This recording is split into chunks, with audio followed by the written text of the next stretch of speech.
सबसे बीजेपी पश्चिम बंगाल में सक्रिय हुई है और उसके बाद से दीदी का गुणागणित गड़बड़ा गया है। कई नेता पार्टी छोड़कर के भाग गए हैं और जब गुस्साई दीदी ने अपनी पार्टी के रणनीतिकार प्रशांत किशोर के पेच कसे तो प्रशांत ने बीजेपी को लेकर के ऐसी भविष्यवाणी कर दी कि बंगाल में खलबली मच गई है। भारत माता की। क्यों भाई, आप लोगों की आवाज को क्या हो गया है? ऐसे बोलते हैं भारत माता की जय। मेरे साथ दोनों हाथ उठाइए, उठाइए दोनों हाथ। बंगाल में परिवर्तन का मुट्ठी भींचिए और कलकत्ता में ममता दीदी के कान तक पहुंचे ऐसे बड़े आवाज से बोलिए, भारत माता की, भारत माता की। पश्चिम बंगाल की राजनीति पल पल बदल रही है। पश्चिम बंगाल में चुनाव के एक साल पहले ही बीजेपी के अति सक्रिय होने से बंगाल की ममता दीदी की दिक्कतें बढ़ने लगी हैं। एक के बाद एक कई नेता पार्टी छोड़कर भाग रहे हैं। ऐसे में ममता बनर्जी काफी क्रोधित हो गई है।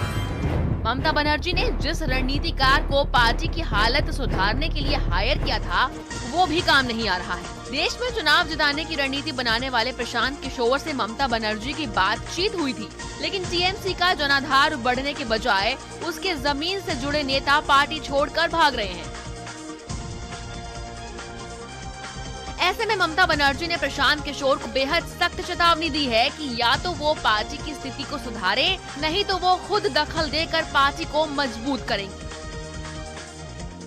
जैसे ही ममता बनर्जी ने प्रशांत के पेच कसे तो प्रशांत किशोर ने एक ट्वीट कर दिया और दावा किया कि पश्चिम बंगाल में बीजेपी दहाई का आंकड़ा पाने के लिए संघर्ष करेगी। बीजेपी को 10 सीटें जीतना भी मुश्किल हो जाएगा और अगर उनका ये दावा गलत साबित होता है तो वो अपना काम छोड़ देंगे।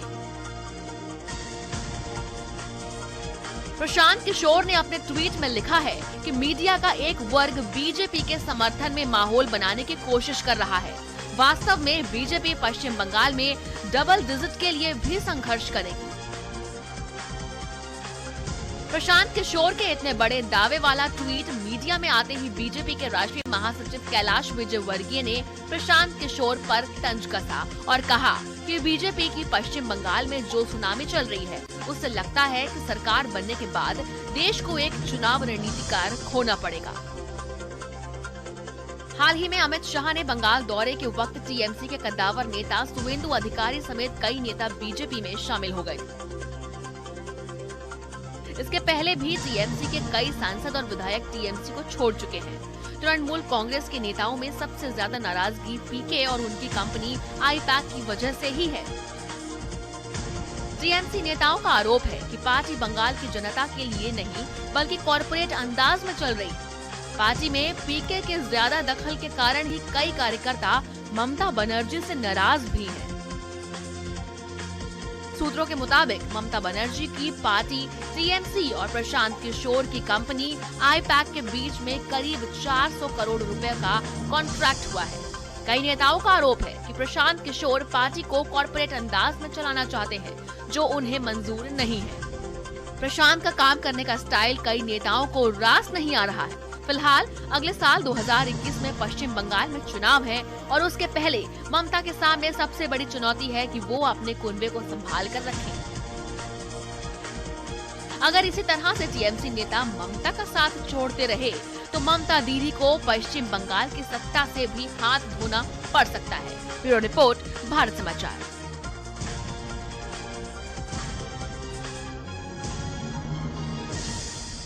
यूपी में छोटे दल मिलकर के